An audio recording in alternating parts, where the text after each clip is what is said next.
उनके कॉल चालू है लेकिन फ़ोन नहीं उठा रहे, और वो लोग कहते हैं कि हम आपका पैसा है ना, मतलब जिसमें उसमें जो लिखा है ना टाइमिंग वो हिसाब से देंगे, लेकिन उनका कॉल भी नहीं लग रहा और उन्होंने मुझे जॉब भी तो नहीं लगाई ना।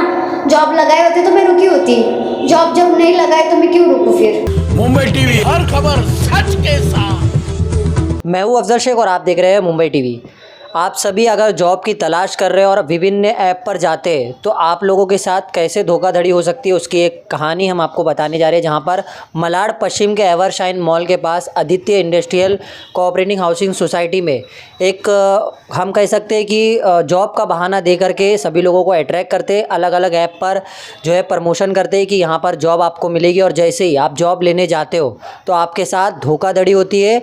और लगभग जो हमारे साथ आयशा शेख मौजूद है, इनके पास से 18,000 रुपये का जो है डिपॉजिट लिया गया। उसके बाद कार्ड बनाने को लेकर 5,200 रुपये लिया गया। अब तक इन्हें ना वो पैसा मिला है ना वो कंपनी अब मिल रही है जो कंपनी ने इन्हें पैसा लेकर के कार्ड दिया था। ये तमाम जो फर्जीवाड़ा हुआ है उसको लेकर जानकारी लेंगे। आपको कैसे पता चला ये जॉब के बारे में और क्या कहेंगे? मुझे इंडियन ऐप का आया था मैसेज, उसमें मैंने क्लिक की, तो उस पर मैंने क्लिक करने के बाद जोया नाम की लड़की उस पर बात कर रही थी। उसने कहा कि इस एड्रेस पे हमारे यहाँ पर आ जाओ, आपको जॉब मिलेगा। वहाँ पे जाने के बाद मुझे उन्होंने राधिका मैम से मिलाया और बोले ये हमारे वसीम सर है, तो ये दोनों आपको जॉब दिलाएंगे। तो उन्होंने कहा कि आपको जॉब 100% मिलेगा और लोकेशन आपके यहाँ का होगा, आसपास का। और उन्होंने कहा कि आपको फॉर्म भरना पड़ेगा, 200 रुपये लगेंगे उसके लिए, और आपको काम अर्जेंट चाहिए तो आपको कार्ड बनाना पड़ेगा, उसका 5,000 लगेगा। तो मैं परेशान थी काम से, तो मैंने बना दी कार्ड, मुझे लगा मिलेगा। उन्होंने कहा और पैसा नहीं लगेगा, आपको कार्ड बनवा दो। फिर कार्ड बनाने के बाद 2-3 दिन के बाद मुझे उन्होंने बुलाया और उन्होंने कहा कि नहीं, वहाँ पे शूट पे चोरी होती है, इसके लिए हम लोग एडवांस लेते हैं, आपको 18,000 रुपये पे करना पड़ेगा। किस चीज़ का जॉब? फिल्म सिटी में मेकअप आर्टिस्ट का। हाँ। उसके लिए आपको वहाँ पर एडवांस भरना पड़ेगा, क्योंकि वहाँ पे चोरी होती है, इसकी हम गारंटी नहीं ले सकते ना, इसलिए आपको वहाँ पर हमें एडवांस देना पड़ेगा वहाँ जॉब करने के लिए। तो मैंने कहा ठीक है, मैंने पैसे पे कर दी। मैं बोले हाँ ठीक है मैम। इतने मुझे कॉल कर के बुलाए उन्होंने दूसरे दिन कि आयशा जल्दी आओ जल्दी आओ जल्दी आओ, काफ़ी सारे कॉल कर के किए कि वरना आपको काम नहीं मिलेगा। तो ठीक है, मैं भी परेशान थी इसलिए मैंने भी भर दी पैसे। उसके बाद उन्होंने मुझे दूसरे दिन से परेशान करना शुरू कर दिए। उन्होंने, मैं कॉल कर रही हूँ मैम काम कब लग रहा है, कभी 10 तारीख, कभी मंडे, कभी फ्राइडे, ऐसे बहाना करते करते एक महीना हो गया। तो फिर मैंने मेरे घर वालों को बताई, जो भी है मेरे क्लोज, उन लोगों को बताई, तो उन लोगों ने मेरे फिर हेल्प किए। वो ऑफिस में गए तो वो ऑफिस वाले वो लोग चल भाग के गए ऑफिस खाली करके। तो कुछ उन लोगों का पता लग रहा है? नहीं, उनके कॉल चालू है लेकिन फ़ोन नहीं उठा रहे, और वो लोग कहते हैं कि हम आपका पैसा है ना, मतलब जिसमें उसमें जो लिखा है ना टाइमिंग वो हिसाब से देंगे, लेकिन उनका कॉल भी नहीं लग रहा और उन्होंने मुझे जॉब भी तो नहीं लगाए ना। जॉब लगाए होते तो मैं रुकी होती, जॉब जब नहीं लगाए तो मैं क्यों रुकूँ फिर। तो आपके अलावा जब आप वहाँ जाते थे, क्या लगता है कि और भी लोग इसी तरीके से परेशान थे? आपने किसी को देखा वहाँ पे? हाँ, एक आदमी आ रहा था बार बार, लेकिन मैंने पूछी नहीं, उसने मुझे कुछ बताया भी नहीं।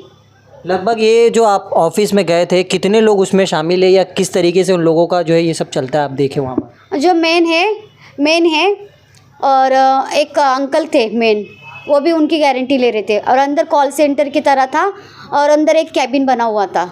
तो कैबिन बना हुआ था और उसमें 3 जन शामिल है, एक जोया नाम की लड़की और जो कॉल रिसीव करती है, और ये जो वसीम नाम का आदमी, और ये राधिका। अभी आपने वहाँ पर जो है मलाड पश्चिम का जो भी पुलिस स्टेशन इसके अंतर्गत आता था, वहाँ पर आपने शिकायत की या किस तरीके से आप कानूनी कार्रवाई आप कर रहे हो? हाँ, मैं वहाँ पे गई थी, लेकिन पुलिस ने बहुत सारी चीज़ें कही कि ये करना पड़ेगा वो करना पड़ेगा। अभी अकेली हूँ, परेशान हूँ, क्या क्या करूँगी मैं। अच्छा, आप आला अफसरों से मदद चाहते हो? हाँ, मदद चाहती हूँ मैं। और ये जो आपको कार्ड दिया गया है, ये कार्ड को लेकर आपने पूछा है कि ये जो कार्ड जहाँ का भी है all in one sine artist association, वहाँ पर आपने कुछ पता किया है कि ये क्या है? नहीं, इतनी मुझे जानकारी नहीं है। इन लोगों ने मुझे फंसा है काम के बहाने से। इतनी मैं इंटेलिजेंट नहीं हूँ और मुझे ना इंग्लिश पढ़ने आता है कुछ नहीं। उन्होंने फॉर्म में भी क्या लिखवा है मुझे नहीं पता। उन्होंने कहा ये 2 लाइन लिख दो, उसमें भी नहीं पता मुझे, क्योंकि मैं इंग्लिश मुझे आती ही नहीं। अगर आती है लिखने, लेकिन समझ में नहीं आती है। अच्छा, जैसे आपने जो आदित्य इंडस्ट्रियल के जो ऑफिस में जाकर के संपर्क किया था, और भी लोग अगर इसी तरीके के धोखाधड़ी का शिकार हुए तो उनको क्या अपील करेंगे कि वो आए और आपकी तरह शिकायत करें या मीडिया में आए? हाँ शिकायत करना चाहिए उन्होंने भी, क्योंकि मेरी तरह हर कोई फंसेगा ना। ये लोग तो बेचारे गरीब लोगों को लूट लेते हैं, ऐसा आगे ना हो इसलिए मैंने ये करी। जिस तरीके से यहाँ पर एक पीड़ित जो जॉब के नाम पर यहाँ पर लूटा गया, इनसे कहीं ना कहीं ये बहुत बड़ा फर्जीवाड़ा है।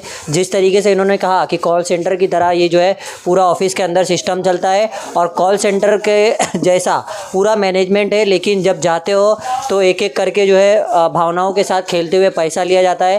पैसा लेने के बाद जॉब भी नहीं दिया जाता है और वो ऑफिस भी जो है खाली करके चले जाते हैं। अब ये देखना है कि इस पूरे मामला को लेकर पुलिस प्रशासन किस तरीके से कानूनी कार्रवाई करती है और भी लोग जो इस फर्जीवाड़े का शिकार हुए वो किस तरीके से खुलकर आगे आते हैं और अपने जो ये तमाम आप बीती है वो आप तक जाहिर करते हैं। कैमरामैन जैन सैयद के साथ अफजल शेख, मुंबई टीवी।